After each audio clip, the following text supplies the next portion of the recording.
नमस्कार दोस्तों, क्या हाल चाल? सब बढ़िया, गजब दासू, एकदम मस्त झकास। हाँ जी, देखिए, अभी तक हमने बहुत सारे कॉन्सेप्ट डिस्कस कर लिए हैं। धीरे धीरे हम अपने फास्टैग बैच के एंडिंग में चल रहे हैं और होप्स में समझ के चल रहा हूँ कि सितंबर मिड तक हम खत्म कर भी देंगे। ठीक है, उसके बाद मैं सोच रहा हूँ, मुझे बताना क्या फाइनेंशियल अकाउंटिंग, क्या फाइनेंशियल मैनेजमेंट की फास्टैग सीरीज भी लेकर आया जाए आप सभी के लिए।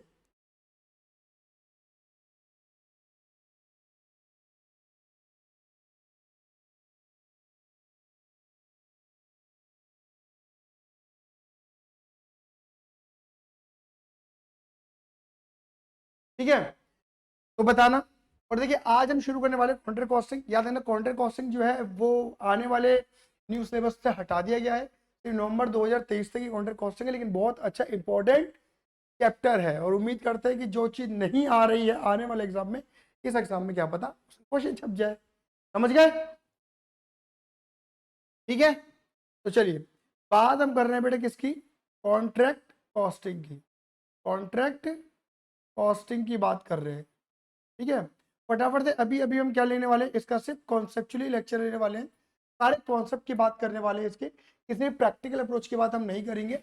अराउंड 1 घंटे के अराउंड में हमारा पूरा कॉन्सेप्ट कवर अप हो जाएगा। इसके बाद हम जो भी लेक्चर लेंगे वो इसके क्वेश्चन फिर इसको लेकर आएंगे, इंपॉर्टेंट इंपॉर्टेंट ऐसे क्वेश्चन जिससे पूरा चैप्टर रिकॉल हो जाएगा और हम इसके छोटे मोटे बड़े लंबे चौड़े क्वेश्चनों को करने में सक्षम हो जाएंगे। बात क्लियर होगी नहीं होगी? देखिए, कॉन्ट्रैक्ट कॉस्टिंग की अगर हम बात करें तो AS7 अकाउंटिंग स्टैंडर्ड नंबर 7 जो कॉन्ट्रैक्ट अकाउंटिंग के ऊपर काम करता है वही कॉन्ट्रैक्ट कॉस्टिंग के ऊपर काम करता है। कॉन्ट्रैक्ट का मतलब है यहाँ पर कंस्ट्रक्शन कॉन्ट्रैक्ट। क्या है बेटा जी? ये construction contract. Construction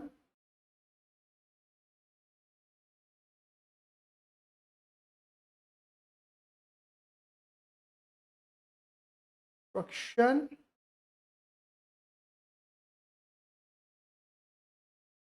contract clear ही नहीं है? कंस्ट्रक्शन कॉन्ट्रैक्ट, कंस्ट्रक्शन कॉन्ट्रैक्ट कैसे क्या हो सकता है? जैसे कि किसी ब्रिज का, किसी पुल का, किसी हॉस्पिटल का, किसी बिल्डिंग का, किसी घर का। समझ रहे हो ना? क्या करना है? कंस्ट्रक्शन करना है, यानी कि कुल मिलाकर एक तरीके से बिल्डर वाली पार्टी। समझे? जो बिल्डर्स होते हैं वो बनाते हैं कॉन्ट्रैक्ट कॉस्टिंग। जो बिल्डर होते हैं, बनाने वाले बंदे। बोलो हाँ ये ना, बहुत सारे बिल्डर आज की दुनिया में अवेलेबल है। ठीक है ना? फिलहाल यहाँ पे याद रखना, कॉन्ट्रैक्ट कॉस्टिंग में दो तरीके की पार्टी इन्वॉल्व होती है, एक पार्टी और दो पार्टी, यानी कि टू पार्टीज। टू पार्टी दो तरीके की पार्टीज यहाँ पर इन्वॉल्व होती हैं। पहली पार्टी का नाम होता है कॉन्ट्रैक्टर। कॉन्ट्रैक्टर वो होता है जो कॉन्ट्रैक्ट लेता है, मतलब बिल्डर कह सकते हो आप। कॉन्ट्रैक्ट लेता है, आप ऐसा कह सकते हो बिल्डर।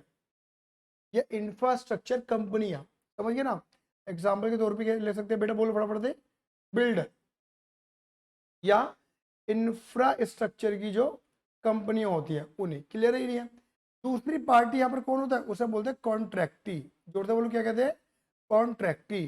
कॉन्ट्रैक्टी का मतलब होता है जो जो कॉन्ट्रैक्ट देता है, जो कॉन्ट्रैक्ट लेता है, जो कॉन्ट्रैक्ट देता है। आप यहाँ पे एग्जाम्पल के तौर पे किसी पर्सन का नाम ले सकते हो, लेकिन याद रखने के लिए सबसे बढ़िया है गवर्नमेंट के जो टेंडर निकलते हैं ना, तो गवर्नमेंट देती है कि भाई मेट्रो का पुल बनाना है, एलिवेटेड रोड बनानी है, समझ गए ना? रोड का निर्माण करना है। क्लियर ही नहीं है? या फिर गवर्नमेंट फ्लैट डेवलप करने हैं, तो ऑब्वियस बात है गवर्नमेंट खुद नहीं करती, किसी न किसी बिल्डर को या इंफ्रास्ट्रक्चर कंपनियों को अपना कॉन्ट्रैक्ट देती, टेंडर देती है। तो वैसे कह सकते हैं एग्जाम्पल के तौर पर कॉन्ट्रैक्ट कौन है? जो कॉन्ट्रैक्ट दे रहा है सरकार, मतलब गवर्नमेंट। ठीक है ना? और गवर्नमेंट कोई भी हो सकती है, सेंट्रल या स्टेट जो भी है। और कॉन्ट्रैक्टर वो है जो गवर्नमेंट से टेंडर ले रहा है। एक तरीके से गवर्नमेंट ही नहीं होती, यहाँ पे कोई और भी हो सकता है। आपने किसी बंदे को बोल दिया, मतलब किसी बिल्डर को बोल दिया कि भाई मेरे लिए घर बना दे, समझे ना? वो बिल्डर कहलाएगा कॉन्ट्रैक्टर और आप कहलाओगे कॉन्ट्रैक्टी। समझ गए ना? क्लियर है? नहीं है? याद रखना, कॉन्ट्रैक्ट कॉस्टिंग के अंदर क्या होता है? ये एक तरीके से क्या होता है, स्पेसिफिक जॉब बेस्ड काम होता है। स्पेसिफिक जॉब बेस्ड काम। ठीक है ना?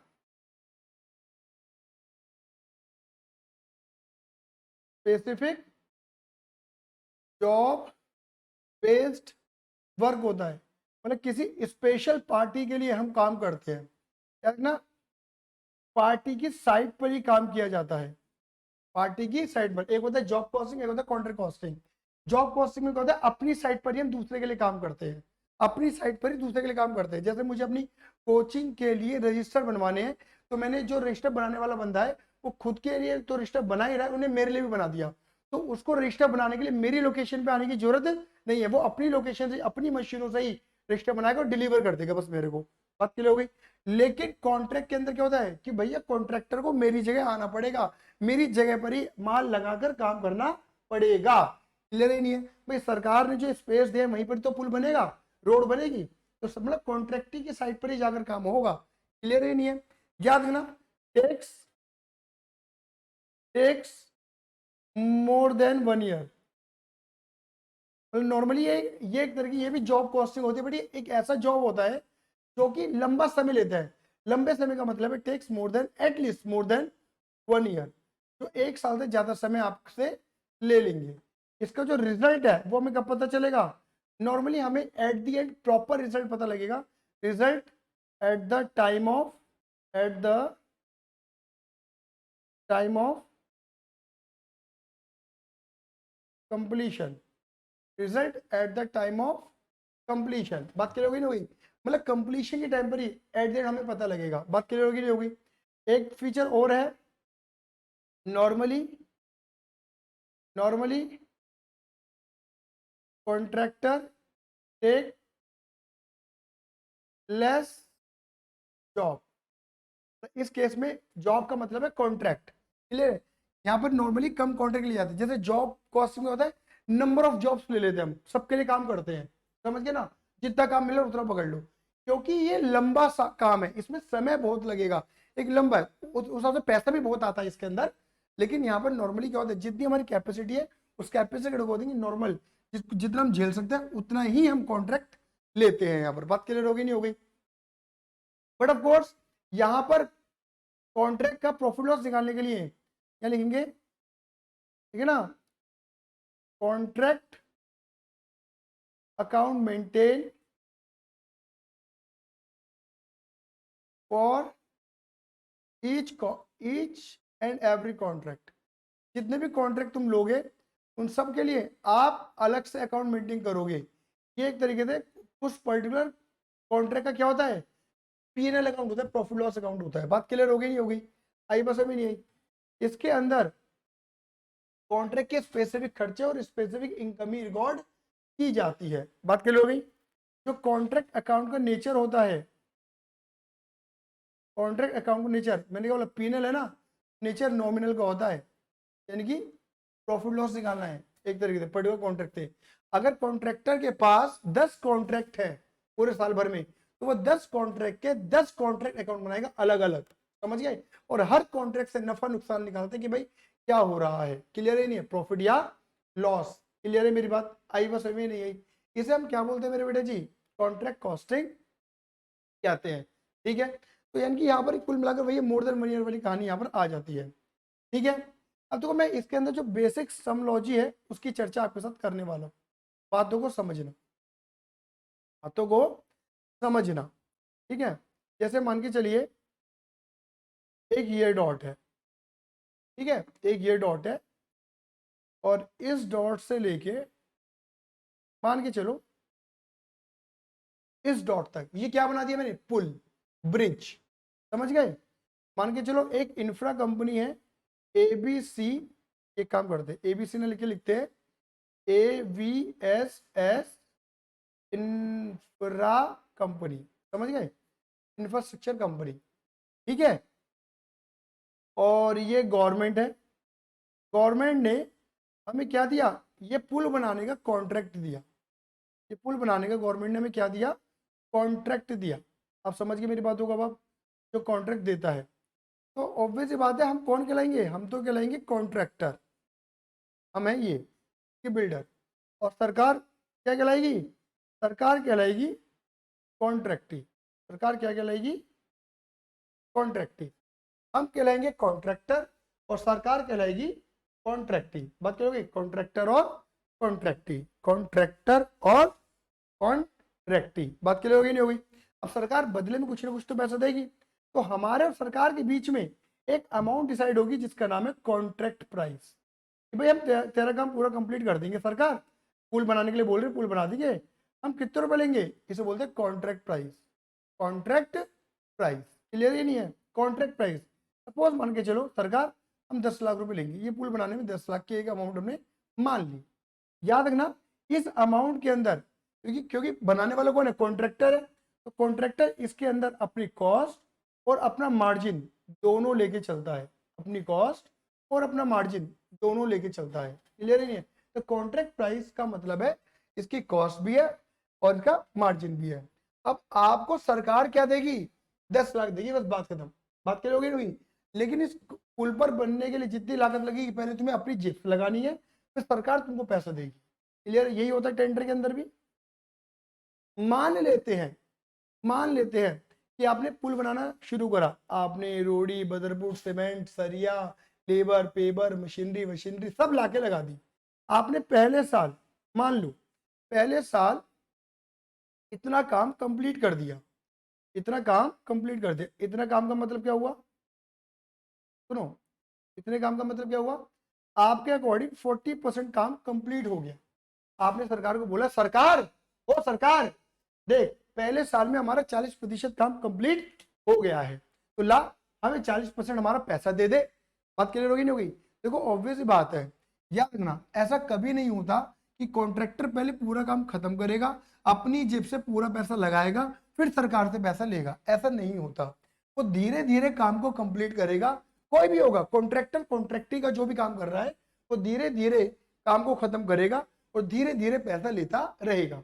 एक सिंपल सा एग्जांपल की बात करके चलते हैं, जब आपकी मम्मी या पापा या आप, आपके घर में जो भी बड़ा है, अगर वो घर में पुताई रिनोवेशन करने के लिए पुताई करवा रहा है, व्हाइट वॉश करवा रहा है, तो अगर मान के चलो वो लेबर आपसे कितने 10 दिन का काम करेगी, तो वो लेबर पहले दिन पैसा नहीं मांगेगी, जैसे 2 या 3 दिन वो काम करते हो जाएंगे तो वो 3 दिन बाद कहेगी बाबूजी थोड़ा पैसा करवा देना, जरा जरूरत है हमारी, जरा आरडी जानी है हमारी, जरा पैसा करना है, घर वालों के लिए कुछ खाने पीने के लिए लेके जाना। मांगते नहीं मांगते हैं, तो मतलब ऐसा नहीं है कि पहले वो 10 दिन तक पूरा काम करेंगे और 10 दिन बाद वो लेबर का पूरा पे करोगे, बिल्कुल ऐसा नहीं होता। वो क्या कहेंगे 3 दिन काम करा और 3 दिन बाद थोड़ा पैसा मांग लेंगे, फिर 2 दिन काम करेंगे, फिर 2 दिन बाद थोड़ा पैसा मांग लेंगे, फिर 2 दिन काम करेंगे, फिर 2 दिन बाद थोड़ा पैसा मांग लेंगे। मेरे पास समझ में आ गई नहीं आ गई, इस तरीके से चलता है। तो यहाँ पर वही है, बस वो एक छोटे, मैंने एग्जाम्पल छोटे लेवल का दे दिया, ये बड़े लेवल की बात चल रही है कि धीरे धीरे प्यार को बढ़ाना है और हद से गुजर जाना है। क्लियर ही नहीं है, बात क्लियर होगी नहीं होगी। तो कॉन्ट्रैक्टर बोलेगा सरकार से, सरकार, कॉन्ट्रैक्टर बोलेगा कॉन्ट्रैक्टर से, क्या बोलेगा, सरकार मैंने 40% काम कंप्लीट कर दिया है, लो मेरा 40% पैसा दे दो। सरकार कहेगी सरकार कहेगी ऐसी दे दू पैसे तेरे को 40%, ऐसे तो हवा में दे दूंगी ये पैसा तेरे को 40%। पहले मेरा सर्वेयर आएगा, मेरा इंजीनियर आएगा, मेरा सिविल इंजीनियर आएगा, इंस्पेक्टर आएगा, कुछ भी बोल दो, बस कुल मिलाकर बंदा बीटेक पास होगा, इंजीनियर सिविल इंजीनियरिंग, बस बात खत्म हो जाती है। सिविल इंजीनियर हो बीटेक पास, जिसे इसका अंदाजा होगा, वो पहले चेक करेगा, वो मुआयना करेगा कि तूने काम कंप्लीट, मतलब अप टू स्टैंडर्ड काम हुआ ही नहीं हुआ है और कितना हुआ है, वो उसकी वो जैसे बोलेगा मैं उसके अकॉर्डिंग पेमेंट करेगा। तेरे तू तो कुछ भी बोल देगा 40 50 60 है, ऐसे थोड़ी ना पेमेंट होगी। तो भैया सरकार की तरफ से आएगा इंस्पेक्टर, आए ना, सरकार की तरफ से आएगा इंस्पेक्टर। क्लियर ही नहीं है। अब इंस्पेक्टर क्या करेगा, मुआयना करेगा। अब इंस्पेक्टर बोलेगा, वो कमियां निकालेगा, देख ये नहीं हुआ, देख वो नहीं हुआ, देख ये नहीं कर रही, रेलिंग नहीं लगाई, यहाँ इधर क्या माल लगाया यार, फोड़े ये सरिया लगाया तूने, इधर सही कर, इसे वो कर, ऐसे कर वैसे कर फलाना। तो वो बोलेगा कि देखो जी कॉन्ट्रैक्ट, मतलब वो इंस्पेक्टर ने बोला कि भाई मेरे अकॉर्डिंग तो 30% ही कंप्लीट है, 10% कंप्लीट नहीं है, ठीक है ना, मेरे अकॉर्डिंग तो 30% कंप्लीट है, ये जो 10% है ये कंप्लीट नहीं है। बेटा देखो जो 30% कंप्लीट हो गया, जो 30% कंप्लीट हो गया, जो उसने अप्रूव कर दिया, इंस्पेक्टर ने क्या कर दिया, अप्रूव्ड कर दिया, तो इसको हम बोलते हैं वर्क सर्टिफाइड। जोर से बोलो क्या बोलते हैं, वर्क सर्टिफाइड, वर्क सर्टिफाइड। और जो उसने अप्रूव करने से मना कर दिया कि भाई अभी अप्रूव नहीं है, जब तू अगले साल मतलब इसे पूरा सुधार दे और अगले साल को तेरा वसूल कर, इसे बोलते हैं work uncertified, not certified, work uncertified. Work uncertified, not certified, कुछ भी कह दो, वर्क सर्टिफाइड नहीं हुआ, वर्क अनसर्टिफाइड था। कितना परसेंट? 10%। बात क्लियर हो गई नहीं हो गई? हाँ या ना? अब देखो ऑब्वियस ही बात है, हमारे अकॉर्डिंग तो हमने 40% काम किया, हमारे अकॉर्डिंग तो हमने 40% की लागत लगा दी, ठीक है ना? तो 30% अप्रूव हुआ और 10% अप्रूव्ड नहीं हुआ। क्लियर है मेरी बात? अब 30% के अकॉर्डिंग क्या बैठेगा? 30% के अकॉर्डिंग मामला क्या बैठेगा? 30% के अकॉर्डिंग बैठेगा मामला कि सरकार बोलेगी देख भाई, हमारे अकॉर्डिंग जो जो पेमेंट होनी चाहिए, वर्क सर्टिफाइड जो है तेरा, हमारे अकॉर्डिंग जो तेरे को पेमेंट होनी चाहिए भाई, टोटल कॉन्ट्रैक्ट प्राइस 10 लाख है, 10 लाख का 30%, क्लियर है ही नहीं है, 3 लाख रुपए होनी चाहिए, 3 लाख रुपए होनी चाहिए। सरकार बोलेगी देख भाई कि भाई हमारे अकॉर्डिंग 30% अप्रूव्ड है, तो हम बोलेंगे चलो सरकार तुम्हारे इंजीनियर ने जो बोला 30% है तो 3 लाख तो दे दे। सरकार बोलेगी ऐसे दे दें तेरे को 3 लाख रुपए है, क्लियर ही नहीं है। सरकार बोलेगी नहीं 3 लाख नहीं मिलेंगे, नहीं मिलेंगे 3 लाख। सरकार बोलेगी इसमें से मैं तू तेरा कुछ पैसा रोकूंगी, इसे बोलते हैं रिटेंशन मनी, रिटेंशन मनी। जैसे 3 लाख का जितना बंदा उसका 20% रोक दिया सरकार ने, सपोज मान के चलो 60,000 रुपये, सरकार बोलेगी 2,40,000 रुपये, इसी 2,40,000 को हम बोलते हैं कैश रिसिप्ट, कि सरकार से हमें कितना पैसा मिला, मतलब कॉन्ट्रैक्ट से कितना पैसा मिला, या इसे प्रोग्रेसिव पेमेंट भी कहते हैं, प्रोग्रेसिव पेमेंट। कितना पेमेंट हमें किया जाएगा, सरकार हमें कितना पेमेंट करेगी, कॉन्ट्रैक्ट में कितना पेमेंट करेगा। मन में एक सवाल, ये पैसा क्यों रोका? अरे बेटे देखो, जैसे सीधा सिंपल एग्जाम्पल की बात करके चलते हैं, अगर लेबर हमारे घर में लगी हुई है, 10 दिन का काम है, उसे 3 दिन हमारा काम कर दिया, अब 3 दिन अगर हमारा काम कर दिया और वो मुझसे कहेगा बाबूजी सर 3 दिन की पेमेंट करा देना, हम उसे 3 दिन की पेमेंट करते हैं क्या? नहीं, हम 1 दिन का पेमेंट रोक के 2 दिन का पेमेंट कर देते हैं उसे, एग्जाम्पल के तौर पर 2 दिन हमने उसका पैसा रोका। इसके पीछे लॉजिक पता है क्या है? इसके पीछे सिंपल लॉजिक ये है कि अगर हमने उसे पूरा पेमेंट कर दिया तो हो सकता है कि वो कल ना आए, या उसे और बड़ा काम मिल गया या कोई और अच्छा काम मिल गया तो वो हमें धोखा दे देगा। बात क्लियर हो गई नहीं हो गई? तो क्या करो, सामने वाले बंदे का पैसा रोक के चलो, उसकी गर्दन को अपने हाथ में दबोच के चलो, जब तक ये पैसा रुका रहेगा गर्दन उसकी हमारे हाथ में रहेगी और वो हमारा काम छोड़ के भागेगा नहीं, और जैसे जैसे काम पूरा होता चले उसकी पेमेंट बढ़ाते रहो, धीरे देते रहो। समझ गए? अब तो यानी कि कुल मिला के हमने उसका मार्जिन रोक लिया, उसको थोड़ी बहुत लागत लागत दे दी। लागत देना जरूरी था क्योंकि यार जब तक उसे पैसा नहीं मिलेगा तो वो आगे काम नहीं बढ़ा पाएगा, तो उसे पैसा देना भी जरूरी है। बात क्लियर हो गई नहीं हो गई? हाँ या ना? क्या मेरी बात क्लियर है? अब यहाँ पे ना समटाइम एक बात सवाल आता है कि वर्क अनसर्टिफाइड कैसे निकाले सर? वर्क अनसर्टिफाइड की अमाउंट निकालने के लिए भी आ सकती है। बात क्लियर हो गई नहीं हो गई? वर्क सर्टिफाइड की, वर्क अनसर्टिफाइड की आपको अलग से अमाउंट निकालने के लिए भी आ सकती है। तो कई बार बच्चे बुद्धि का कुछ ज्यादा ही प्रयोग कर लेते हैं। क्या कर लेते हैं मेरे बेटे जी? बुद्धि का कुछ चरम सीमा तक ज्यादा अच्छा प्रयोग कर लेते हैं। बात क्लियर हो गई? बुद्धि का कुछ ज्यादा ही अच्छा प्रयोग कर लेते हैं। क्लियर है? वो क्या प्रयोग कर लेते हैं? वो सोचते हैं कि भैया 10 लाख का 30% निकाला, 10 लाख का 30 तो 3 लाख आया, 10 लाख का 10% निकाल के 1 लाख आ जाएगा। बेटा बिल्कुल गलत है। एक बात ध्यान रखना, एक बात हमेशा ध्यान रखना, क्या? ये वर्क सर्टिफाइड है। वर्क सर्टिफाइड किससे निकला है? कॉन्ट्रैक्ट प्राइस से निकला है। किससे निकला? कॉन्ट्रैक्ट प्राइस से। कॉन्ट्रैक्ट प्राइस के अंदर मार्जिन होता है, तो इसके अंदर भी क्या होता है? मार्जिन होता है, यानी कि कॉस्ट प्लस कुछ मार्जिन होता है, कॉस्ट प्लस कुछ मार्जिन होता है। याद रखना, जो आप पैसा ले रहे हो ना सामने वाले बंदे से, तो उससे आपने कॉस्ट कवर करी और थोड़ा मार्जिन भी लिया। समझ के मेरी बात होगा? 10 लाख के अंदर अगर मार्जिन है तो 3 लाख के अंदर भी थोड़ा मार्जिन है, प्रोपोर्शनेट मार्जिन आ चुका है। क्या मेरी ये बात क्लियर हो गई? बोलिए फटाफट से हाँ या ना। लेकिन वर्क अनसर्टिफाइड का मतलब ये है कि भैया सामने वाले बंदे ने इसका ये वाला अमाउंट अप्रूव्ड नहीं करा है, मतलब वो हमें ये वाली पेमेंट देने वाला नहीं है। लेकिन इस वाले अनसर्टिफाइड में हमारी जब से क्या लग चुकी है? पैसा तो लग चुका है। तो याद रखना, वर्क अनसर्टिफाइड में खाली क्या होती है? कॉस्ट, कॉस्ट होती है। क्या होती है मेरे बेटे जी? खाली कॉस्ट एंड कॉस्ट और ओनली कॉस्ट होती है। क्या मेरी इतनी बात आप सभी को समझ में आ गई या नहीं? आ गई? क्लियर है मेरी बात? बोलिए फटाफट से। चले बेटा आगे, बड़े बेटा आगे।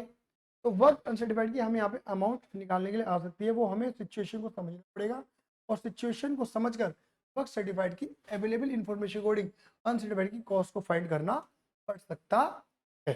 बात क्लियर हो गई। आने वाली सीरीज के अंदर मैं इसके रिलेटेड क्वेश्चन लेके आऊंगा, चिंता मत करना। तो अभी तक मैंने आपको क्या बताया, कॉन्ट्रैक्ट प्राइस के बारे में बताया, मैंने वर्क सर्टिफाइड अनसर्टिफाइड के बारे में बताया, मैंने रिटेंशन मनी के बारे में बताया, मैंने कैश रिसीव के बारे में बताया। क्लियर ही है। मोस्टली हमने सारी टर्मिनोलॉजी के बारे में बातें कर ली, क्लियर ही नहीं है। अब देखो यहाँ पर जो बातें आती हैं, वो यहाँ पर बातें क्या आती हैं, वो आता है यहाँ पर कॉन्ट्रैक्ट अकाउंट कैसे बनाया जाता है।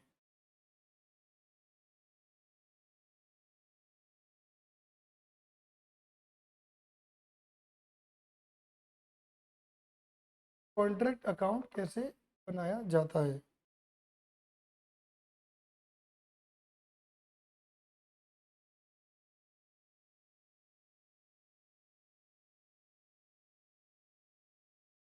देखो कॉन्ट्रैक्ट अकाउंट कैसे बनता है, इधर देखो, एक मिनट रुकना।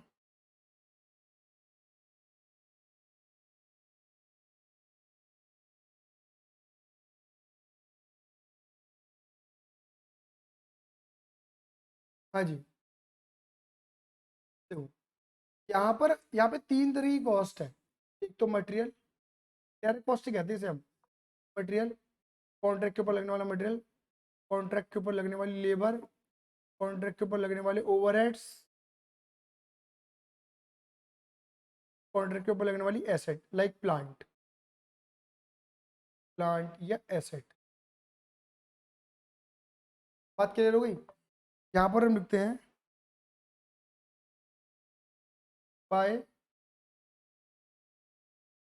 वर्क इन प्रोग्रेस, WIP मतलब कार्य प्रगति पर है। यहाँ पर हम लिखते हैं वर्क सर्टिफाइड, यहाँ पर लिखते हैं वर्क अनसर्टिफाइड। ये बात क्लियर हो गई। Work certified, work uncertified, clear है। यहाँ पे इनकी अमाउंट लिखी जाएगी, टोटल यहाँ लिखा जाए। अब देखो मैं यहाँ पर एक चीज लिखता हूँ, ध्यान रखना। यहाँ पे लिखेंगे मटेरियल का मतलब है material used, material use that particular period, material use in that particular period. Material का मतलब है कि मटेरियल जो यूज हुआ है उस पर्टिकुलर पीरियड में। भाई ऑब्वियस सी बात है, इतनी बात आपको अगर मैं समझाने बैठूं फाइनेंशियल अकाउंटिंग में, तो जब आप ट्रेडिंग एंड पीनल अकाउंट बनाते थे तो ये कहा जाता था कि ट्रेडिंग पीनल अकाउंट बनाते वक्त खाली उन्हीं खर्चों को दिखाना जो इनकम को कमाने में या उस पर्टिकुलर पीरियड से कनेक्टेड है।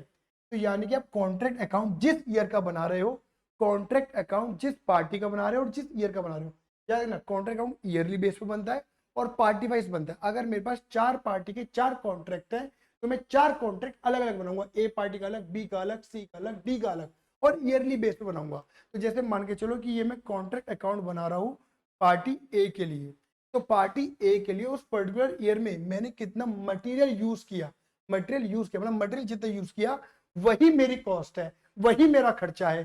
खर्चा होगा debit, debit all expense, credit all income, बिल्कुल पीएनएल की तरह जैसे चलता है। खर्चा यहाँ, इनकम यहाँ। बात क्लियर होगी नहीं होगी। ये हमारी इनकम का पार्ट है, चिंता मत करना, सारी चीजें समझाऊंगा। बात क्लियर होगी नहीं होगी। तो मटेरियल, लेबर और ओवरहेड और ये खर्चा, बात क्लियर होगी नहीं होगी। ठीक है। अब देखो पहले कहानी को समझना, ठीक है, कहानी को समझना। तो मटेरियल, अब देखो याद रखना, जो मटेरियल तुम्हारे यूज नहीं हुआ उसे बाहर कर दो। जैसे कि यहाँ पे बाहर करेंगे, सिर्फ मटेरियल से रिलेटेड बातें बोल रहा हूँ। Material at site, material at site का मतलब है, मटेरियल एट साइट का मतलब है कि वो मटेरियल जो अभी भी वहां पे पड़ा हुआ है बट यूज नहीं हुआ। तो यानी कि पड़ा तो है साइट पर बट यूज नहीं हुआ, तो यूज नहीं हुआ तो हमारी कॉस्ट का पार्ट नहीं है, उसको बाहर कर दिया। मटेरियल आया और बाहर कर दिया, क्योंकि वो अगर यूज होगा तो अगले साल यूज होगा, इस साल यूज नहीं होगा। दूसरा, अगर मान के चलो मटेरियल हमने स्टोर में वापस कर दिया, material return to store, return to store, तो मटेरियल रिटर्न टू स्टोर का मतलब है कि मटेरियल हमने एक्सेस आ गया था साइट पे मटेरियल, बट वो ज्यादा था तो हमने स्टोर में भेज दिया, मतलब जहाँ पे जमा होता मटेरियल वहां भेज दिया। तो जो मटेरियल यूज नहीं हो भेज दिया उसे बाहर कर दो। तो जो बाहर जा रहा है debit what comes in credit what goes out, उसे मैंने बाहर कर दिया कुल मिलाकर। आगे चलते हैं। अगर मान के चलो कई बार साइट पर रखा रखा अगर मटेरियल का लॉस हो गया, नॉर्मल लॉस है, होता ही है, तो कुछ नहीं करने का है। लेकिन अगर मटेरियल लॉस हुआ है और वो क्या है बेटा जी, एबनॉर्मल कैटेगरी में आ रहा है, उसे बाहर करो। क्यों? अगर वो एबनॉर्मल कैटेगरी में आ रहा है वो मटेरियल, तो वो मटेरियल या वो वाला प्राइस, वो एबनॉर्मल लॉस मैं मिस्टर ए से उनके कॉन्ट्रैक्ट से कवर नहीं कर सकता, वो मेरा लॉस है, ये मेरा कॉस्टिंग पीएनएल में चला जाएगा सीधा। तो उस मटेरियल को बाहर करो, वो कॉस्ट ही नहीं है मेरी, हटाओ यहाँ से। तो जो एबनॉर्मल लॉस है उसे बाहर करा, उसे कवर नहीं कर सकते, रिटर्न कर रहे हो उसे बाहर करो, मटेरियल एट साइड। अगर मान के चलो हमें, मान के चलो मिस्टर बी का कॉन्ट्रैक्ट भी कहीं चल रहा था, तो ए वाली यूनिट पर, ए वाले कॉन्ट्रैक्ट पर मटेरियल ज्यादा पड़ा हुआ है और बी पे कम है, तो क्या करेंगे, ए से ट्रांसफर करेंगे कहां पर, बी में। तो यहां पर ऐसा भी आ सकता है, material material material transfer to another contract, वो भी चला गया यहाँ से, क्लियर ही नहीं है, आई बस भी नहीं आई, क्लियर ही नहीं है। और अगर मान लो आपने मटेरियल बेच दिया तो वो भी बाहर कर दो, मटेरियल सोल्ड अगर दे रखा है तो 1%,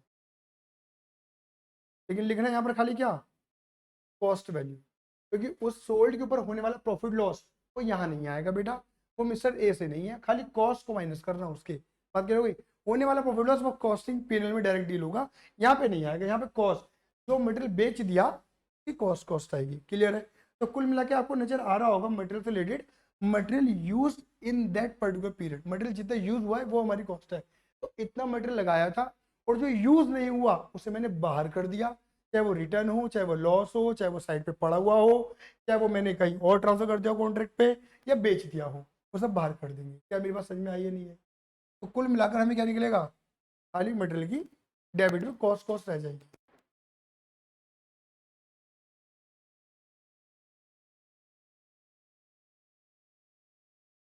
पता नहीं क्या हो रहा है। अब अगर हम बात करते हैं लेबर और ओवरहेड की, तो अगर मैं वही बोलूंगा, labour and overhead cost in that particular period, उसी पर्टिकुलर पीरियड का लेबर और ओवरहेड। अगर मैं इसमें बात करूं लेबर ओवरहेड में, देखो अगर मैं यहाँ पर बात करूं लेबर और ओवरहेड को लेके, तो मैं यहाँ पर ये कह सकता हूँ, इधर समझना जरा बच्चों, ये देखो जो भी आपने पे करा, पेड, वो अमाउंट वो तो खर्चा है ही। सपोज मान के चलो कि कुछ लेबर या कोई भी एक्सपेंस, एक्सपेंस का मतलब है ओवरहेड, लेबर के अलावा कोई भी एक्सपेंस इस साल का है बट पे नहीं करा, दैट मीन आउटस्टैंडिंग। आउटस्टैंडिंग अगर है तो क्या कर दोगे, ऐड कर दोगे आउटस्टैंडिंग करंट ईयर वाली अमाउंट, अगर है तो। अगर इस साल का अमाउंट पेंडिंग है जो इस साल पे होना चाहिए था, पे नहीं हुआ, तो क्या कर दोगे मेरे बेटा जी, उसे क्या कर दोगे, ऐड कर दो, क्योंकि खर्चा तो इस साल का है ना, तो कॉस्ट तो इसी साल की है ना। तो कुल मिला के आप ये मान के चलो, आप accrual system of accounting financial में वही ड्यू बेसिस वाली अकाउंटिंग फॉलो कर रहे हो, आप ड्यू बेसिस पे ही रिकॉर्डिंग कर रहे हो, पैसा गया नहीं गया वो मैटर नहीं करता, खर्चा इस ईयर का है ना, जिस ईयर का है, जिस पीरियड का है, उसी पीरियड में रिकॉर्ड किया जाएगा। लेकिन याद रखना, अगर मान लो कोई पिछले साल का पेंडिंग था वो आपने पे करा, पिछले साल का पेंडिंग पे करा, तो उसे लेस कर देना, उसे लेस, क्योंकि वो पिछले साल का पेंडिंग था तुमने इस साल पे किया, वो पिछले साल का पेंडिंग था तुमने इस साल पे किया, बात क्लियर हो गई नहीं हो गई, तो उसे हटा दो क्योंकि वो इस साल का खर्चा नहीं है। तो पे किया होगा तो जो तुमने पे किया उसके अंदर कुछ पिछले साल का भी था, हटाओ क्योंकि वो इस साल का खर्चा नहीं है। दूसरी बात, अगर आपने इस साल कोई एडवांस पे करा लेबर को, है ना, कोई भी खर्चा अगर आपने एडवांस पे करा, तो एडवांस का मतलब होता है फ्यूचर का पेमेंट इस साल कर देना, भविष्य में आने वाली पेमेंट को पहले पे कर देना, ये तो एडवांस है, भविष्य में आने वाली पेमेंट को पहले पे कर देना, वही तो एडवांस कहलाता है। तो वो खर्चा इस साल का तो नहीं, वो तो भविष्य का खर्चा था। तो अब तुमने जो इस साल पे कर दिया, तो इस पेमेंट के अंदर आने वाले साल का भी खर्चा है, तो इस साल का तो नहीं है ना, इस पीरियड का तो नहीं है, हटाओ। तो अगर एडवांस करंट ईयर में पे करा गया है तो वो हटा दो, वो हटा दो, लेकिन ऐड कर दो एडवांस प्रीवियस ईयर वाला। प्रीवियस ईयर का मतलब है एडवांस पे करा गया था पिछले साल। भाई पिछले साल एडवांस किस लिए पे करा गया है? इस ईयर के लिए। भाई एडवांस फ्यूचर के लिए होता है ना, इस साल का एडवांस आने वाले साल के लिए, और पिछले साल का एडवांस इस ईयर के लिए। बोलो हाँ या ना। तो खर्चा इसी ईयर का है तो वो निकाल दो। तो कोई भी खर्चा हो, लेबर हो, एक्सपेंस हो, ये अमाउंट निकल के जो है ना, ये सपोज लेट ये एक्स अमाउंट है, तो वही एक्स अमाउंट यहाँ पे नजर आएगी। आया नहीं आया? इसका वर्किंग बना सकते हैं आप। क्या मेरी बात क्लियर हो गई नहीं हो गई? ठीक है ना, चाहे एक्स सेम बात क्लियर हो गई। अब क्या बचा? तो कुल मिला के आप समझ गए। मटेरियल को लेके मैंने बता दिया, खाली मटेरियल की कॉस्ट जो यूज हुई, लेबर ओवरहेड की कॉस्ट जो यूज हुई, समझो। मतलब हम खाली वही कॉस्ट लेंगे जिस कॉस्ट के हम मजे ले रहे हैं। क्या लेंगे? हम वही अमाउंट लेंगे जिसके हम मजे ले रहे हैं, जो इस पर्टिकुलर ईयर का है। बिल्कुल पीएनएल अकाउंट जैसे तुम बनाते हो ना, सिमिलर वैसे ही तुम्हें काम करना है, कुछ भी अलग काम नहीं करना है। मेरी बात क्लियर हो गई? लास्ट क्या लिखा है बेटा जी? Plant and assets. Plant and assets, ये देखो, प्लांट या कोई भी एसेट, प्लांट मशीन जो भी आप लगा रहे हो। देखो दो तरीके होते हैं, या तो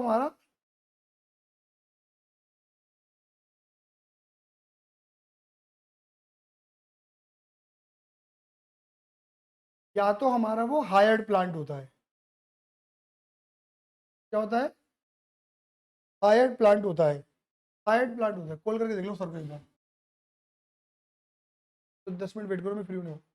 ठीक है, हायर्ड प्लांट होता है। हायर्ड का मतलब है कि प्लांट हमने खरीदा नहीं है, हम किराए पे लेकर आए हैं।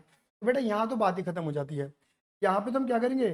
डेबिट कर देंगे हायर चार्जेस, किराया। वो खर्चा कहलाएगा, वही हमारी कॉस्ट कहलाएगा, वही डेबिट हो जाएगा। मेरी बात क्लियर होगी नहीं होगी? लेकिन अगर प्लांट हमारा क्या होता है? सेल्फ एक्वायर्ड होता है, हमारा खुद का खरीदा हुआ होता है, एक्वायर्ड।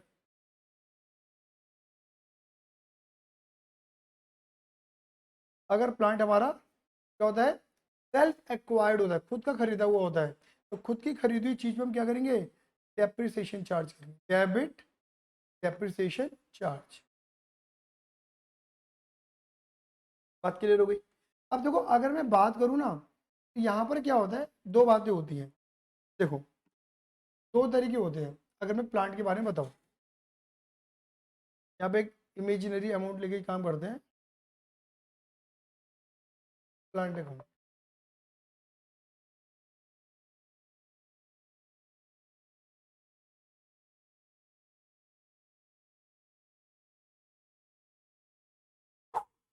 प्लांट अकाउंट क्लियर ही नहीं है। आप इधर देखना जरा बेटा बातों को, ठीक है? यहाँ देखिएगा। ठीक है, जैसे मान के चलो कि आपने कोई प्लांट लगाया 1 लाख रुपए शुरुआत में, क्लियर है? और उस प्लांट के ऊपर क्या लगेगा? डेप्रिसिएशन लगेगा 10% का, WDV method. Normally WDV method आता है, क्लियर है ही नहीं है? तो 1 लाख का 10% कितना बैठा मेरे बेटा जी? 10,000 रुपये। तो यानी कि साल के एंड में 1 लाख में से 10,000 गए, तो वैल्यू कितनी बच गई? 90। तो यहाँ पर आप दिखा देना बाय प्लांट एट साइट। यानी कि आप ऐसा लिख रहे हो कि शुरुआत में क्या वैल्यू थी, शुरुआत में जब लगाया था, और एंड में, ईयर के एंड में क्या वैल्यू रह गई, वो लगाया। तो आप अगर देखोगे ध्यान से, एक्चुअल में क्या दिख रहा है आपको?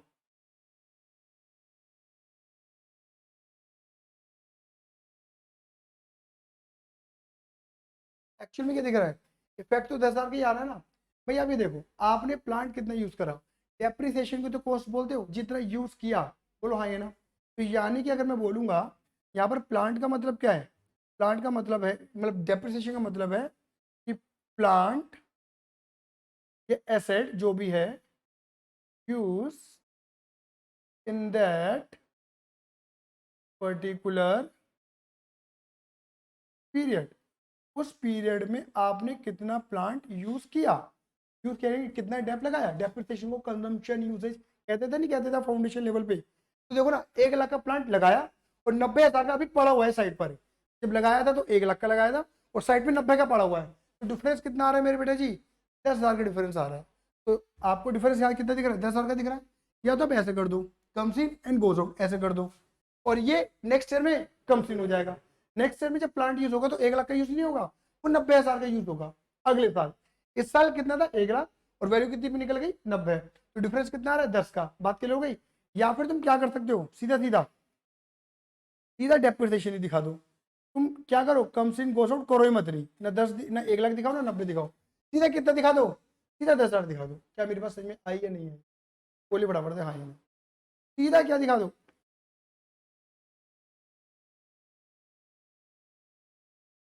सीधे वो दिखा दो 10,000 रुपये। क्लियर है? इफेक्ट आना उतना ही है, इफेक्ट आना उतना ही है। क्या मेरी बात क्लियर हो गई? आया या नहीं आया? बोलो हाँ या नहीं। अब देखो और क्या यहाँ पे बवाल मिल सकता है प्लांट, मतलब कुल मिलाकर देख रहे हो, मैंने जितना प्लांट यूज करा मैं उतना ही लिखूंगा कुल मिलाकर। या तो मैं ऐसे लिख दूं या मैं ऐसे लिख दूं। अब कई बार फिगर्स को चेंज करते हैं। और क्या मिल सकता है, आपको कहेंगे कि जी प्लांट जो था आपने 1 लाख का खरीदा था। सुनते रहे ना मेरी बातों को, मैं इस बात में अपनी बातों को विराम दे दूंगा। मैं आपने 1 लाख का प्लांट लगाया था, 20,000 का प्लांट 6 महीने बाद आपने, आपका यूज खत्म हो गया तो आपने कहीं और बेच दिया। यानी कि इसमें से 20,000 का प्लांट 6 महीने यूज हुआ और फिर कहीं और चला गया, तो 6 महीने यूज हुआ ना, तो 6 महीने का तो डेप लगेगा। बहुत बढ़िया। दूसरी बात, तो यानी कि और 70,000 का प्लांट अभी भी साइड पर पड़ा हुआ है। अब सुनना बातों को, जब सुनना मेरी बातों को, 1 लाख का प्लांट था, 20 का तो आपने भेज दिया 6 महीने बाद, 70 का अभी पड़ा हुआ है, तो 20 और 70 कितना हो गया, 90,000 का प्लांट हो गया। सर एक्चुअल में तो मैंने 1 लाख का प्लांट लगाया है, और यहाँ पे इंफॉर्मेशन हमें दे रखी है कि जो चला गया वो 20 का था, जो बच रहा 70 का है, तो बाकी 10,000 के प्लांट के बारे में कुछ बताया नहीं है।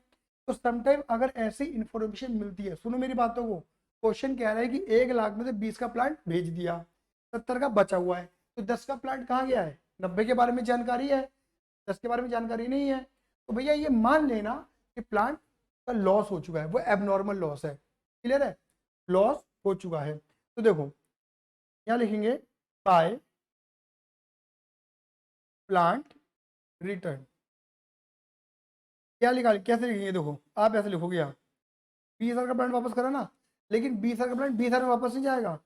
20,000 में से जो भी उसका डैप है, जैसे मैंने 10% मान के चल रहा हूँ, और कितने महीने का, 6 महीने का माइनस कर देना। तो जो प्लांट जिस टाइम पे मैंने भेजा था 20,000 का 10%, 6 महीने का 1,000, तो यानी कि जब मैंने प्लांट बाहर निकाला तो वो 19 का था, 20 का नहीं था। ऑटोमेटिक 20 में से, सुनो, 20 का प्लांट था, लेकिन जब वो साइड से गया तब उसकी वैल्यू 19 थी, मतलब 1,000 मैंने अपने साइड पे यूज करा है, वो 1,000 की मेरी कॉस्ट है, वो नजर आनी चाहिए। बात क्लियर हो गई? वो ऑटोमेटिक डिफरेंस बनेगा। बात क्लियर हो गई? दूसरा, जो मेरा प्लांट साइड पे पड़ा हुआ है वो तो पूरे साल यूज हुआ है, यानी कि इसे बोलते हैं plant at site, plant at site. Clear है? कैसे, कितना बच रहा है, 70 वाला, 1 लाख में 70 वाला प्लांट था, तो 70,000 का पूरे साल भर का कितना बैठेगा, 10%, 7,000 रुपये। जो साइट पर है उसकी वैल्यू कितनी है, 63। बोलो हाँ या ना। क्लियर है? ठीक है, तो लिखेंगे बाय प्लांट, ब्रैकेट में लिख देना एबनॉर्मल लॉस। अब इसमें समझ लेना, एबनॉर्मल लॉस ये गिवन नहीं था, not given in the question. अब गिवन नहीं था तो आप मान लेना कि पूरा 10,000 का प्लांट, देखो 1 लाख में से 20 की बात, 70 90 की तो बात है, ये नहीं है। अच्छा मान लो कि अगर क्वेश्चन बोल देता कि जो भी एबनॉर्मल लॉस हुआ, जो प्लांट लॉस हुआ, वो एंड में हुआ साल के, तो बेटा याद रखना, जब एंड में हुआ ना, तो याद रखना 10,000 माइनस यूज होने के बाद हुआ है, तो 10,000 पे 10%, 1,000 लगाने के बाद 9,000 रखते फिर हम यहाँ पर। मेरी बात समझ में आ रही है नहीं आ रही है? देखो जो एबनॉर्मल लॉस हुआ, कुछ नहीं बोला, तो ये मान लेना कि शुरू में ही बेकार हो गया था, तो हमने जो लॉ, जो प्लांट लॉस्ट हो गया उसे हमने यूज ही नहीं करा, उसके ऊपर हम डेप भी चार्ज नहीं करेंगे। लेकिन अगर क्वेश्चन कह देता कि जो प्लांट लॉस्ट हुआ है वो ईयर एंड में हुआ है, या 6 महीने बाद हुआ है, या 8 महीने बाद हुआ है, तो जितने समय बाद हुआ है उतने समय का हम उसके ऊपर डेप लगाकर माइनस करके फिर एबनॉर्मल लॉस को निकालते। कि एक्चुअल में जैसे अगर एंड में होता, हम क्या बोलते कि 10,000 का प्लांट है, 10,000 का प्लांट है एक्चुअल में, तो 10,000 के प्लांट में से 1,000 का माइनस हो गया, क्लियर ही नहीं है, ठीक है, 1,000 का यूज हो गया, तो एक्चुअल में हमारा लॉस कितना हुआ, हमारा लॉस हुआ 9,000 का। हम वो अमाउंट दिखाते हैं जो एक्चुअल में हमारा लॉस है। तो अगर आप देखोगे ना कुल मिलाकर इसको देखो, देखो पहले 1 लाख में से कितना करो 10 तो हटा दो, कितना बचा 90। अब 90 की वैल्यू कितनी है, देखो इसमें तो ये लेस कर दो सीधा सीधा, 1 लाख माइनस 19 माइनस 63 माइनस 10, ये ऑटोमेटिक अगर तुम डिफरेंस देखोगे तो वो 8,000 का डिफरेंस आ रहा है। और 8,000 कुछ नहीं है, 8,000 का मतलब है कि आपने कितना प्लांट कंज्यूम किया है, आपने कितना प्लांट कंज्यूम किया है। लो आप इसे इस तरीके से भी दिखा सकते हो, टू डेप्रिसिएशन, वो भी कितना 8, इसे प्रूफ करूँ 8,000 को, ये देखो इस 8,000 को मैं बड़े प्यार से प्रूफ कर दूंगा तुम्हारे आगे। कैसे, ये देखो ये कितना डेप लगा, ये 1,000 का, और ये कितना लगा 7,000 का, इस पे तो कोई डेप ही नहीं था, यहाँ पर तो कोई डेप ही नहीं था, तो ये 7 और 1 8,000। मैंने क्या बोला, हमें डेप से मतलब है जितना यूज किया, या तो कम्स इन और गोज आउट करो, या फिर सीधा सीधा डेप अलग कैलकुलेट कर लो वर्किंग नोट में और सीधा डेप दिखा दो, तुम्हारी बात तुम्हारा आंसर वही आने वाला है, क्लियर ही नहीं है। तो ये जो मैंने अलग से आपको वर्किंग करके दिखाई है प्लांट को लेके, वो वर्किंग तुम अपने मेन कॉन्ट्रैक्ट अकाउंट में जहाँ पर तुम और भी कॉस्ट दिखाते हो वहां पर कर सकते हो। प्लांट जो लगाया वो यहाँ लिखो, और जो प्लांट इधर वापस हो रहा है उसे यहाँ लिख दो, ऑटोमेटिक डेप का इफेक्ट आएगा। या फिर प्लांट का आना और प्लांट का जाना यहाँ मत दिखाना, क्या करना, तुम सीधा सीधा प्लांट का डेप दिखा देना, या जो किराया है हायर चार्जेस है तो वो दिखा देना, बात क्लियर हो गई। तो मैंने कुल मिलाकर अगर मैं 100 बात की एक बात बोलूँ तो मैं ये कह सकता हूँ कि मटेरियल हो, लेबर हो, ओवरहेड हो, या प्लांट के ऊपर लगने वाला डेप्रिसिएशन ही क्यों ना हो, खाली कॉस्ट वही दिखाई जाएगी, खाली कॉस्ट वही दिखाई जाएगी, क्लियर नहीं है, जो कि एक तरीके से उस प्लांट से कनेक्टेड है, तो उस कॉन्ट्रैक्ट से कनेक्टेड है, और उस पर्टिकुलर पीरियड से, कॉन्ट्रैक्ट और पर्टिकुलर पीरियड से कनेक्टेड होनी चाहिए, वही कॉस्ट यहाँ पर आएगी। दूसरी बात समझना, कुछ कॉमन कॉस्ट भी होती है, जैसे कि अगर मान के चलो कॉन्ट्रैक्टर ने अपना ऑफिस बिल्डिंग स्टाफ कहीं बिठा रखा है, रख रखा है, तो उनकी सैलरी डेप्रिसिएशन वहाँ का कुछ कॉमन कॉस्ट आ रही है, तो कॉमन कॉस्ट मिस्टर ए के लिए नहीं है। अगर उसके पास साल में 4 कॉन्ट्रैक्ट आते हैं, मिस्टर ए से, मिस्टर बी से, मिस्टर सी से, मिस्टर डी से, तो वो कॉमन कॉस्ट इन 4 बंदों के लिए कर रहा है, तो वो कॉमन कॉस्ट इन 4 बंदों से वसूल करेगा, बात क्लियर होगी नहीं होगी। तो अगर वो चाहता है कि मैं इन चारों कॉस्ट को क्या करूं, मतलब कॉमन कॉस्ट को इन चारों बंदों में बांटूं, तो उस कॉमन कॉस्ट का अपॉर्चमेंट यहाँ आ जाएगा। अपॉर्चमेंट नॉर्मली आता नहीं है, क्योंकि उसे हम क्या करते हैं स्पेशली पीएनएल में, कंपनी का पीएनएल बनता है, देखो ये तो कॉन्ट्रैक्ट अकाउंट है किसी एक पर्टिकुलर कॉन्ट्रैक्ट का, लेकिन ओवरऑल कंपनी अपना पीएनएल बनाती है, उस ओवरऑल पीएनएल में चारों कॉन्ट्रैक्ट से होने वाले प्रॉफिट लॉस को लिखेगी, और उसी पीएनएल में वो अपनी सारी कॉमन कॉस्ट भी डाल देगी। वो कॉमन कॉस्ट ना तो ए को दे रही, ना बी को दे रही, ना सी को दे रही, ना डी को दे रही, वो कंपनी एज अ होल है, और वो कॉमन कॉस्ट होगी इन चारों के रेवेन्यू से कवर, तो इन चारों के प्रॉफिट से कवर, बात क्लियर हो गई नहीं हो गई, आएगा ना। ये तो ऐसा कर लो, या ऐसी अकाउंटिंग भी हो सकती है कि उस कॉमन कॉस्ट को पीएनएल में ना डालो, उसे क्या करो इन चारों कॉन्ट्रैक्ट में A B C D contract में अपॉर्चमेंट डाल दो, अपॉर्च मतलब बांट दो, मतलब एक सुइटेबल बेसिस पर। हालांकि ऐसे क्वेश्चन नॉर्मली आते नहीं है, और अगर अपॉर्चमेंट की बात होगी तो क्वेश्चन स्पेशली बोलेगा कि कॉमन कॉस्ट का कितना पार्ट इसको देना है, तो वो लिख देना यहाँ पे 2, जो भी कॉस्ट होगी कॉमन कॉस्ट वगैरह, क्लियर है ही नहीं है। इतना करने के बाद ना बेटा, इतना करने के बाद यहाँ पे निकलता है नोशनल प्रॉफिट,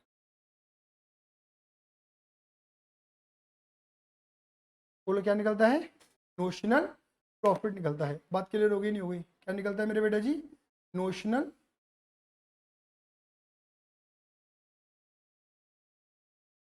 नोशनल प्रॉफिट निकलता है, कुछ ज्यादा बड़ा कर, अरे ये तो अरे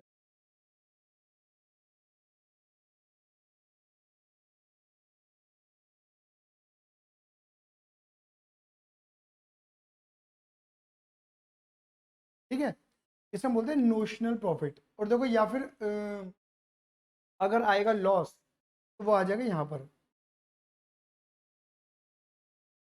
पीएनएल अकाउंट। देखो अगर लॉस हुआ तो लॉस तो सीधा पीएनएल में भेज देना, और प्रॉफिट आया तो उसे पीएनएल मत भेजना, वो नोशनल प्रॉफिट है, वो यहाँ नजर आएगा, बात क्लियर हो गई, क्योंकि हमारा टोटल, क्योंकि हमारा टोटल, बात क्लियर हो गई, आ गया।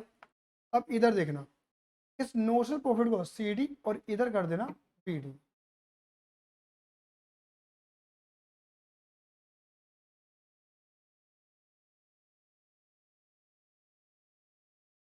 ये ब्रॉट डाउन हो गया। अब यहाँ पे हम लिखेंगे टू WIP रिजर्व और टू जनरल अकाउंट। यानी कि अब जो हम नोशनल प्रॉफिट हमने निकाला है, देखो नोशनल का मतलब है बनावटी या अनुमानित प्रॉफिट, ऐसा आप कह सकते हैं। एक्चुअली क्या होता है, बात समझना, ये एक्चुअल प्रॉफिट नहीं है, क्योंकि हमने लिखा था कि कंपनी को एक्चुअल प्रॉफिट जब कॉन्ट्रैक्ट कंप्लीट हो जाता है तब पता चलता है। बात क्लियर हुई। अब मान लो ये कॉन्ट्रैक्ट 3 साल का था, मतलब 3 साल कंस्ट्रक्शन चलेगा, तब ऑब्वियस बात है एक साथ 3 साल बाद तो प्रॉफिट निकालने बैठेंगे नहीं, पता ही नहीं चलेगा परफॉर्मेंस कैसी रही कॉन्ट्रैक्ट में। तो हमें ईयर बाय ईयर थोड़ा थोड़ा खर्चा, थोड़ा थोड़ा रेवेन्यू निकालना पड़ता है। ये बात समझ में आई या नहीं आई? तो हम थोड़ा थोड़ा प्रॉफिट निकालते रहेंगे, जिससे हमें पता रहेगा कि हम किस कंडीशन में है, प्रॉफिट की कंडीशन में जा रहे हैं, लॉस की कंडीशन में जा रहे हैं। अगर हम लॉस की कंडीशन में जा रहे हैं तो क्यों जा रहे हैं, हमारी वजह से या क्लाइंट के साथ जो डील हुई है अमाउंट की उसकी वजह से। अगर अपनी वजह से जा रहे हैं तो रेक्टिफाई हमें करना पड़ेगा। और अगर क्लाइंट के द्वारा जो हमने डील करा है वो हम क्लाइंट से अमाउंट कम चार्ज करें, मतलब हमारा खर्चा ज्यादा हो रहा है और क्लाइंट से उतने लेवल पे पैसा नहीं आ रहा है, जिसकी वजह से हम लॉस में है। मेरी बात समझ पा रहे हैं आप? क्लाइंट से उतना पैसा नहीं मिल रहा है, कॉन्ट्रैक्ट से उतना पैसा नहीं मिल रहा है, खर्चा ज्यादा, उतना रेवेन्यू नहीं आ रहा है हमारा और लॉस में जा रहे हैं, तो भैया फिर बात करो, किससे बात करोगे? कॉन्ट्रैक्ट। फिर भाई हम इस कॉन्ट्रैक्ट को काम नहीं कर पाएंगे, हमारा लागत जेब पे लग जाता है। कम रहा है भाई, बात करो, चर्चाओं में बैठो, बात क्लियर हो गई। इसलिए क्या करते हैं हम, ईयर बाय ईयर क्या करते हैं, थोड़ा थोड़ा प्रॉफिट, मतलब पोजीशन को, परफॉर्मेंस को जानने की कोशिश करते हैं कि ये पर्टिकुलर कॉन्ट्रैक्ट की परफॉर्मेंस कैसी है। तो 3 साल बाद निकालने बैठेंगे तो मामला हिल जाएगा, ये तो प्रॉफिट या लॉस एक चीज मिलेगी। और अगर बीच बीच में परफॉर्मेंस देखते रहेंगे तो पता रहेगा, बीच बीच में सूझबूझ बातचीत बनाते रहेंगे। बात क्लियर हो गई नहीं हो गई? आया नहीं आया? अब जो नोशनल प्रॉफिट निकलता है ना मेरे बेटा जी, उस नोशनल प्रॉफिट को कंपनी पूरा पीएनएल में नहीं डालती, ठीक है ना, उसमें से कुछ बनाती है रिजर्व और कुछ पीएनएल में। बात क्लियर होगी नहीं होगी? कुछ बनाती है रिजर्व और कुछ डालती है पीएनएल में। यहाँ पे लगते हैं हमारे फॉर्मूले, यहाँ पर क्या लगते हैं मेरे बेटा जी, हमारे फॉर्मूले। क्लियर ही नहीं है? तो देखो जी, फॉर्मूले की अगर मैं बात करूँ तो तुम्हारे सामने मैंने ऑलरेडी लिखा हुआ है, broad guidelines for recognition of profit. भैया आप कितना profit on an incomplete contract, अगर अभी तक कॉन्ट्रैक्ट हमारा कंप्लीट नहीं हुआ है, अभी WIP स्टेज पर है, चल रहा है कॉन्ट्रैक्ट, तो कितना हम प्रॉफिट रिकॉग्नाइज करेंगे, मतलब प्रॉफिट का मतलब कितना पीएनएल में भेजेंगे। तो कुल मिलाकर अगर मैं बात करूं तो पीएनएल में कितना अमाउंट जाने वाला है, इसके लिए तुम्हें क्या लगाना पड़ेगा, इसके लिए तुम्हें फॉर्मूला लगाना पड़ेगा। बात क्लियर हो गई नहीं हो गई? और ये तुम्हारा क्या निकल जाएगा, ऑटोमेटिक बैलेंसिंग फिगर, कितना तुम्हें रिजर्व बनाना है। रिजर्व का मतलब है फ्यूचर के लिए रखना, अगर फ्यूचर में कुछ 19-20 हुआ तो इस रिजर्व से प्रॉफिट कवर अप कर लेंगे हम। क्लियर ही नहीं है? तो देखो ये बात तो मैंने बोली दी थी, in case of loss the entire loss will be debited to profit and loss account. अगर हमें लॉस हो जाता है तो सबका सब कहाँ डाल दोगे, पीएनएल अकाउंट में डाल दोगे। If there are notional profit, अगर नोशनल प्रॉफिट निकलता है, निकल रहा है, and the value of work certified less than 25% of contract price, आपको क्या करना पड़ेगा, आपको यहाँ पे देखना पड़ेगा कि जो तुम्हारा वर्क सर्टिफाइड हुआ है, जो तुम्हारा वर्क सर्टिफाइड हुआ है वो तुम्हारे कॉन्ट्रैक्ट प्राइस का कितना परसेंट है। अगर वो 25% है तो आपको कुछ भी, नो क्रेडिट, कुछ भी प्रॉफिट में नहीं डालना है, कुछ भी पीएनएल में नहीं डालना है, सब रिजर्व बनेगा। अगर वो 25%, लेस देन 25%, क्या लिखा है, लेस देन 25% है तो, अगर वो 25% से कम है तो, ठीक है ना, अगर वो लेस देन लिखा है, लेस देन 25% से कम है, मतलब 24.5, 24, 23, 23.5 ऐसे है, तो कुछ भी पीएनएल में नहीं जाएगा, सबका सब कहाँ जाएगा, WIP रिजर्व में जाने वाला है। अब आगे देखो क्या लिखा है, अब फिर परसेंटेज बढ़ गई, वर्क सर्टिफाइड इज 25% और मोर, 25 भी है, ये 25 है, देखो 25 भी इधर ही आएगा, उधर नहीं, उधर लेस देन 25 है, ये याद रखना, ये तुम्हें याद रखना पड़ेगा, लेस देन 25 सेकंड केस है, थर्ड केस कौन सा है, 25 है या 25 से ज्यादा है, लेकिन लेकिन लेकिन 50 से कम है, लेस देन 50, 50 से कम है, तो तुम्हें क्या करना पड़ेगा, आप पीएनएल में कितना अमाउंट डालने वाले हो, आपको ये फॉर्मूला अप्लाई करना पड़ेगा, notional profit divided by 1/3 notional profit का 1/3 एक अमाउंट निकालेंगे इनटू कैश रिसिप्ट जो मैंने बताया था कितना मिलेगा रिटेंशन मनी के बाद divided by work certified. Clear ही नहीं है? Cash receipt divided by work certified. Clear ही है? नोशनल प्रॉफिट का 1/3 और वो भी कैश रिसिप्ट और वर्क सर्टिफाइड के प्रोपोर्शन में। बात क्या हुई? नोशनल प्रॉफिट का 1/3, नोशनल प्रॉफिट का 1/3 वो भी cash receipt divided by work certified के प्रोपोर्शन में। तो notional profit into 1/3 into cash receipt divide by work certified ये लगाने का है। ठीक है? और अगर परसेंटेज 50, देखो मैंने क्या बोला, अब यहाँ लिखा है 50 है, ये ज्यादा है लेकिन 90 से कम है। 50 है या 50 से ज्यादा है लेकिन 90 से कम है, तो सब कुछ फॉर्मूला वही है, बस 2/3 आ जाएगा। नोशनल प्रॉफिट का 2/3 जाएगा और वो भी कैश रिसीव और वर्क सर्टिफाइड के प्रोपोर्शन में। बात क्लियर हो गई नहीं होगी? तो notional profit into 2/3 into cash receive divide by work certified, क्योंकि पूरा पैसा नहीं मिला, रिटेंशन मनी का थोड़ा सा हिसाब लेना पड़ेगा। और अगर नोशनल प्रॉफिट जो है वो नोशनल प्रॉफिट जो है वो वर्क सर्टिफाइड का 90% है, उससे ज्यादा है ना, अप टू 90% और more than 90%, it is nearing complete. अगर देखो 90% तक पहुंच चुका है, अगर मामला 90% तक पहुंच चुका है, उससे ज्यादा तक पहुंच चुका है, इज अबाउट कंप्लीट, मतलब प्रोजेक्ट कंप्लीट होने वाला है, बोलो हाँ या नहीं, तब उस टाइम पे हम एस्टिमेटेड प्रॉफिट निकालते हैं। इसके अलग अलग फॉर्मूले हमारे पास हैं। वैसे मोस्टली केसेस में जो होते हैं वो पहले ये 2 फॉर्मूले ही काम कर जाते हैं, बात की जो 3-4 फॉर्मूले इनका काम इतना खास नहीं होता है। यहाँ पर हम एस्टिमेटेड प्रॉफिट के थ्रू ज़्यादा काम करते हैं। एस्टिमेटेड प्रॉफिट इनटू वर्क से divide upon contract price, estimated profit into cash receipt upon contract price. ये तो कैश रिसिप्ट ले लेते हैं, वर्क सर्टिफाइड ले लेते हैं, जो बेटर ऑप्शन होता है वो हम उसको फॉलो कर लेते हैं। लेकिन जो मैंने पहला लिखा है फर्स्ट प्रायोरिटी है और ये सेकंड है सेकंड प्रायोरिटी है हमारी। ये बात क्लियर हो गई? इस तरीके से हम यहाँ पर अमाउंट को पुट करते हैं। अब देखो मैं एक चीज समझाता हूँ जो मैंने नहीं समझाई। अब मैंने क्या बोला, ये यहाँ पर क्या लिखी जाती है? कॉस्ट लिखी जाती है, यानी कि यहाँ पर कुल मिलाकर आपने क्या लिखा है यहाँ पर, ये आपकी कॉस्ट है कहीं ना कहीं, बोलो हाँ, ये कॉस्ट है। इस कॉस्ट का एक पार्ट यहाँ और इस कॉस्ट का एक पार्ट यहाँ। ये बात ही नहीं है?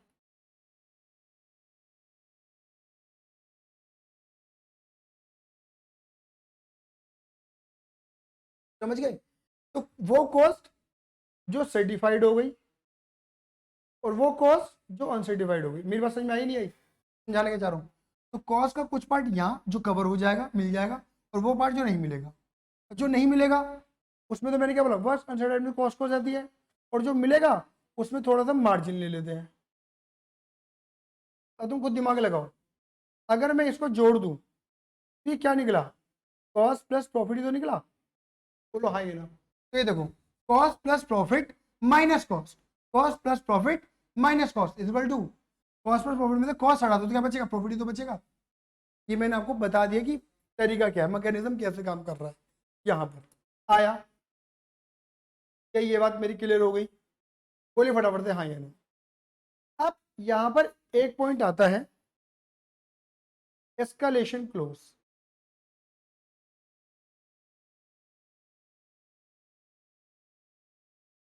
देखो एस्केलेशन क्लोज होता क्या है, बात समझ लेना।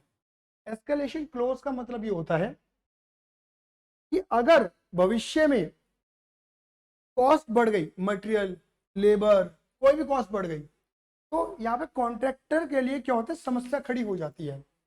कॉन्ट्रैक्टर के लिए क्या होता है, समस्या खड़ी हो जाती है। वो कहते हैं यार ये क्या हो गया मेरे साथ, अबे यार ये तो कॉस्ट बढ़ गई। फिर कॉस्ट बढ़ने से बेचारे कॉन्ट्रैक्टर का हो सकता है या तो लॉस हो जाए या मार्जिन बहुत कम हो जाए। सही बात है? तो उसे टेंशन हो सकती है, बेचारा स्ट्रेस में जा सकता है। ऐसा होगा या नहीं होगा? तब वो वहां पर क्या कहेगा, कॉन्ट्रैक्टर से कहेगा कि देखो जी ऐसा है कि मेरा कॉन्ट्रैक्ट प्राइस 10 लाख है, subject to escalation clause. Subject to escalation clause कहने का मतलब मेरा ये है कि मैं 10 लाख लेगा, लेकिन अगर भविष्य में प्राइस बढ़ गया, अगर भविष्य में प्राइस बढ़ गया due to inflation, due to inflation,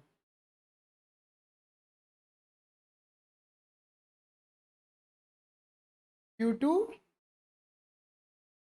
inflation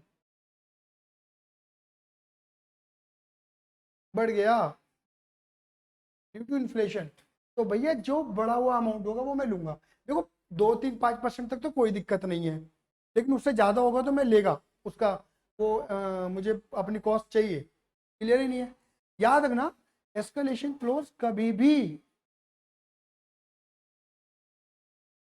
not due to inefficient work,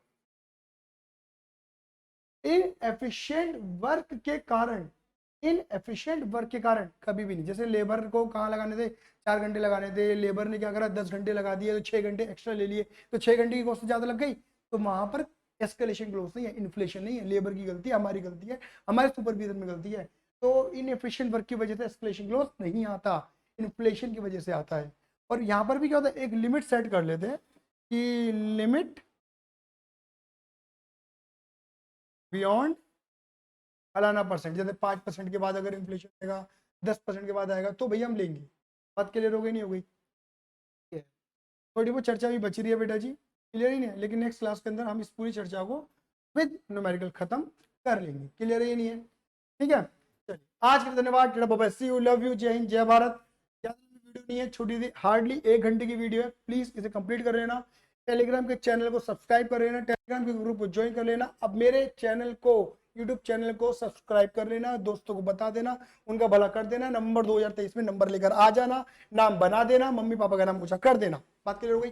और याद रखना, मुझे बच्चों ने टेलीग्राम चैनल पर बोला है कि सर बना दीजिए इंपॉर्टेंट क्वेश्चन की लिस्ट, क्योंकि रिवीजन करने में एग्जाम टाइम में हमारी बहुत मदद करने वाली है।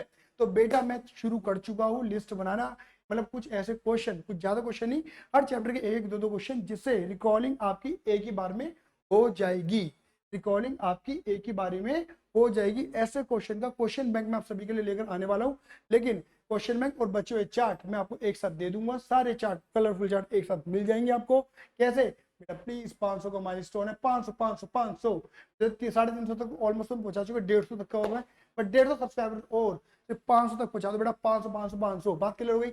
आज का धन्यवाद, सी यू, लव यू, जय हिंद, जय भारत।